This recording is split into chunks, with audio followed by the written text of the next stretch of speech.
വിവരം അറിയും, അല്ല വേറെ ഒരു കാര്യമില്ല. ആരെങ്കിലും ഉപദ്രവിക്കുമോ അങ്ങനെ? അല്ല അതൊന്നും അവിടെ യാതൊരു കാര്യമില്ല. ഈ പെൺകുട്ടി, ഈ പ്രസവിച്ച പെൺകുട്ടി ആരെങ്കിലും എന്തെങ്കിലും ആരും ഒന്നും ചെയ്തിട്ടില്ല. അപ്പൊ ഞാൻ നിലത്തും താഴെയും വെക്കാതെ കൊണ്ടുവരണം. എങ്ങനെ സംഭവിച്ചതാണെന്നല്ലോ? എങ്ങനെ സംഭവിക്കുന്നത് അങ്ങനെ പോയായിരിക്കും. അല്ല ഞങ്ങൾ ആരും ഒന്നും ചെയ്ത് മരുന്നും മന്ത്രം ഒന്നും കൊടുത്തു. അതല്ല, ഈ കുട്ടിയെ ഗർഭിണിയാകാനുള്ള കാരണം അത് നമുക്കറിയാം. പിള്ളേർ പോകുന്നു അല്ലയോ, പോകുന്നിട്ട് നേരം വന്ന് വീട്ടിൽ നിന്ന് വിടുന്നു, വരുന്നത് അവർക്ക് ഇഷ്ടമുള്ളപ്പോൾ വരുന്നു. ഇഷ്ടമുള്ളപ്പോഴല്ലേ 2 മണിയുടെ വണ്ടിക്ക് 3. കഴിഞ്ഞ ദിവസം പത്തനംതിട്ടയിലുണ്ടായ ദാരുണമായ ആ സംഭവത്തിൽ പെട്ട പെൺകുട്ടിയുടെ മുത്തശ്ശിയാണെന്നാണ് മനസ്സിലാക്കാൻ സാധിക്കുന്നത്. ആ പെൺകുട്ടി ആരും ഉപദ്രവിച്ചിട്ടില്ല, ഞങ്ങൾക്കൊന്നും അറിയില്ല, മരുന്നും മന്ത്രമൊന്നും ഞങ്ങൾ കൊടുത്തിട്ടില്ല. ഒരു സാധാരണക്കാരി, ടിപ്പിക്കൽ നാട്ടുംപുറത്തുകാരിയുടെ ഒരു സംഭാഷണ ശൈലിയാണ് ആ ഒരു അമ്മയുടേത്. അവരെ കുറ്റം പറയാൻ സാധിക്കില്ല. പക്ഷെ ഈ ഒരു വിഷയത്തിൽ ആ ഒരു വീട്ടുകാരെ, അവരെ സമ്പൂർണമായി കുറ്റം പറയാൻ സാധിക്കും. അത്രയും അധികം അപാകത ആ വീട്ടുകാർക്ക് സംഭവിച്ചിരിക്കുന്നത്. 20 വയസ്സുകാരിയായ ആ പെൺകുട്ടിയുടെ മാതാപിതാക്കൾ അതീവ ദുഃഖിതരായി, അതിലധികം നാണം കെട്ട് ഐസിയുടെ മുമ്പിൽ നിൽക്കുകയാണ്. ഇപ്പോഴും ആ പെൺകുട്ടി ഐസിയുലാണ്. 20കാരിയാണ്, ചെങ്ങന്നൂരാണ് പഠിച്ചുകൊണ്ടിരുന്നത്. മിഴുവേലി പത്തിശ്ശേരിയാണ് ഇവരുടെ സ്വദേശം. മിഴുവേലി പത്തിശ്ശേരിയിൽ നിന്ന് ചെങ്ങന്നൂരേക്ക് ഏതാണ്ട് 14 കിലോമീറ്റർ ആണുള്ളത്. കഴിഞ്ഞ 1 വർഷമായി ബിരുദധാരിയായ ഈ പെൺകുട്ടി ചെങ്ങന്നൂരിൽ വന്ന് പഠിച്ചു പോവുകയാണ്. കഴിഞ്ഞ ദിവസമാണ് വളരെ അപ്രതീക്ഷിതമായി ഈ പെൺകുട്ടി ഹോസ്പിറ്റലിൽ വരികയും കടുത്ത രീതിയിലുള്ള ബ്ലീഡിംഗ് ഉണ്ടെന്ന് ഡോക്ടറോട് പറയും. അതിനെ തുടർന്നുള്ള പരിശോധനയിലും നിരന്തരമായ ചോദ്യം ചെയ്യലിനൊടുവിലാണ് ഈ പറഞ്ഞ താൻ ഗർഭിണിയായിരുന്നു, പ്രസവിച്ചു എന്നൊക്കെയുള്ള കാര്യങ്ങൾ പറഞ്ഞത്. ഇതിന് കാരണക്കാരനായ ആ സമ്പൂർണ്ണ അപരാധിയായ വ്യക്തി അതാരാന്ന് നമുക്കറിയില്ല. കാമുകൻ എന്ന് പറയുന്ന വ്യക്തി ഏത് പ്രായക്കാരനാണെന്ന് അറിയില്ല, ചെങ്ങന്നൂർ സ്വദേശിയാണെന്ന് പറയുന്നു. ആ വ്യക്തിയെ അറസ്റ്റ് ചെയ്തു, ചോദ്യം ചെയ്തുകൊണ്ടിരിക്കുകയാണ്.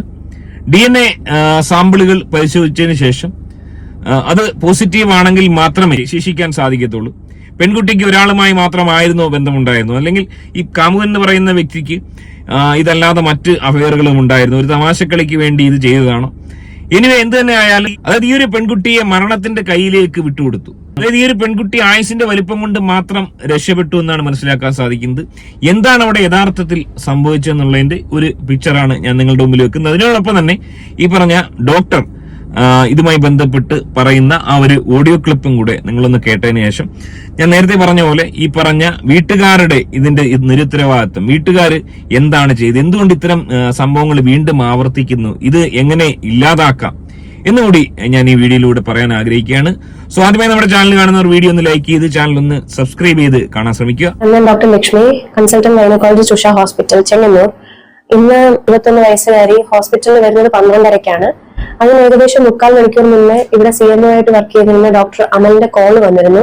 ഈ കുട്ടി ആദ്യമായിട്ട് ചെയ്യുന്നത് ദയ ഹെൽത്ത് ക്ലിനിക് എന്ന് പറഞ്ഞ് കിടങ്ങന്നൂരുള്ള പത്തനംതിട്ടയിലുള്ള ഒരു ക്ലിനിക്കിലാണ് ചെല്ലുന്നത്. ഇന്നലെ മുതൽ തുടങ്ങിയ ബ്ലീഡിംഗ് ആണ്, തലകറക്കമുണ്ട്, ക്ഷീണമുണ്ട്, ബ്ലീഡിംഗ് നിൽക്കുന്നില്ല എന്നുള്ള കംപ്ലൈന്റുമായിട്ടും ക്ലോട്ട്സ് കട്ടകട്ടയായിട്ട് ക്ലോട്ട്സ് പോകുന്നു എന്നുള്ള കംപ്ലൈന്റുമായിട്ടാണ് ഈ കുട്ടി ആ ക്ലിനിക്കിൽ ചെല്ലുന്നത്. അപ്പൊ എന്നെ പരിചയമുള്ളത് കൊണ്ട് ഡോക്ടർ അമൽ വിളിച്ചു ചോദിച്ചു ബ്ലീഡിംഗ് നിൽക്കാൻ വേണ്ടിയിട്ട് എന്ത് മെഡിസിൻസ് ആണ് കൊടുക്കേണ്ടത്. മെഡിസിൻ എല്ലാം ഓവർ ഫോൺ പറഞ്ഞു കൊടുത്തു. പക്ഷെ ബ്ലീഡിംഗ് കൺട്രോൾ ആകുന്നില്ല എന്ന് കണ്ടിട്ട് ഡോക്ടർ അമൽ പേഷ്യന്റിനെ ഒരു ആംബുലൻസിൽ കയറ്റി ബേസിക് എമർജൻസി മെഡിക്കേഷൻസ് കൊടുത്തിട്ട് ഇങ്ങനെ റെഫർ ചെയ്യായിരുന്നു. കൊണ്ടുവരുമ്പോൾ ഹീമോഗ്ലോബിൻ 7 ആയിരുന്നു.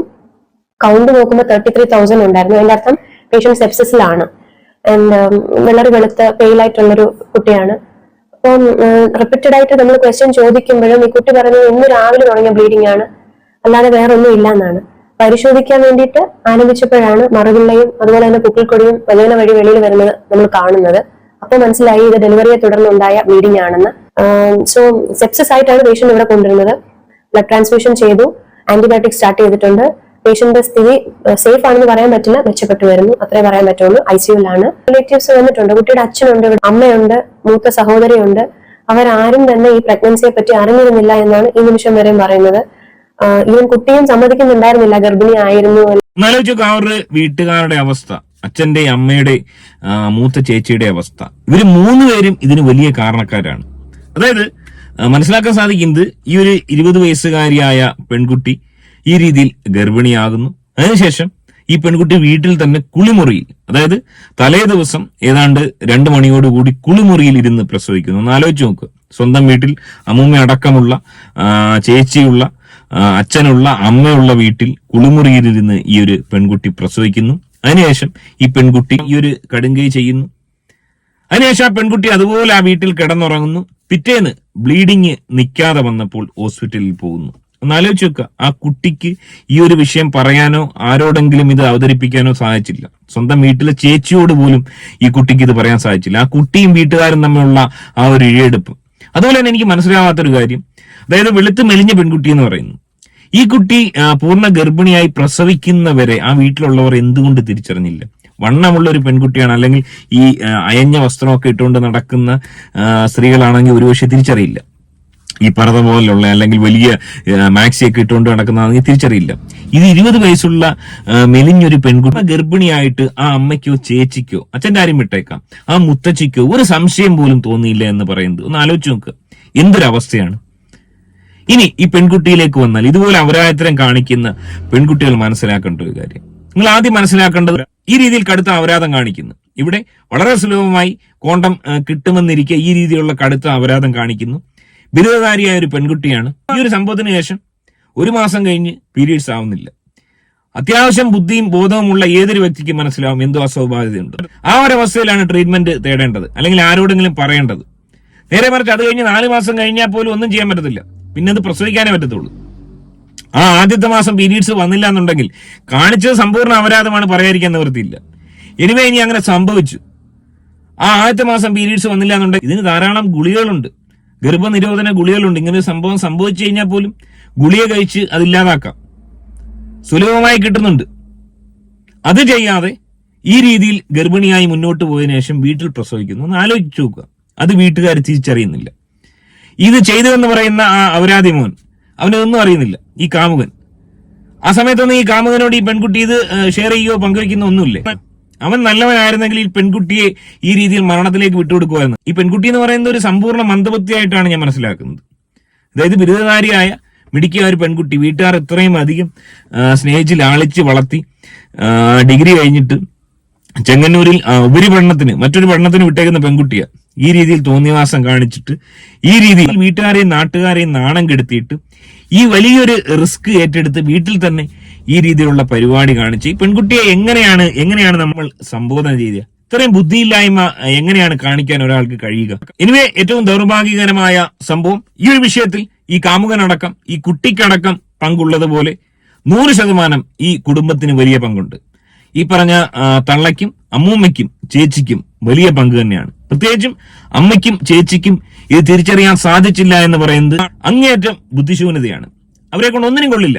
അതായത് നമ്മുടെ വീട്ടിൽ ഒരു പെണ്ണോ ആണോ ആയിക്കോട്ടെ, എന്തെങ്കിലും ബോഡിയിൽ ഒരു ചേഞ്ച് വന്നു കഴിഞ്ഞാൽ, അതായത് ഒരാൾ ഒന്ന് മെലിയുക, അല്ലെങ്കിൽ ഒന്ന് വണ്ണം വെക്കുക, മുടി ഒന്ന് ശകലം നരയ്ക്കുക, അതുപോലും നമുക്ക് തിരിച്ചറിയാൻ, നോട്ട് ചെയ്യാനോ അങ്ങോട്ടും ഇങ്ങോട്ടും പറയുന്ന ആളുകളാണ് നമ്മുടെയൊക്കെ കുടുംബത്തിൽ ഞാൻ കണ്ടിട്ടുള്ളത്. പൊതുവെ ഞാനും അങ്ങനെയാണ്. ഈ എന്റെ ഭാര്യ പ്രസവിച്ചപ്പോൾ, 2ാമത്തെ കുഞ്ഞിനെ പ്രസവിച്ചപ്പോൾ അഞ്ചൽ ക്രിസ്റ്റി ഹോസ്പിറ്റലിലായിരുന്നു. ആ അഞ്ചൽ ക്രിസ്റ്റി ഹോസ്പിറ്റലിന്റെ വെളിയിൽ നിന്നാൽ പോലും അവൾ കരയുന്ന കേൾക്കായിരുന്നു. അഞ്ചൽ ജംഗ്ഷനിൽ നിന്നാൽ പോലും കേൾക്കായിരുന്നു. അത്രയും കരച്ചിലായിരുന്നു.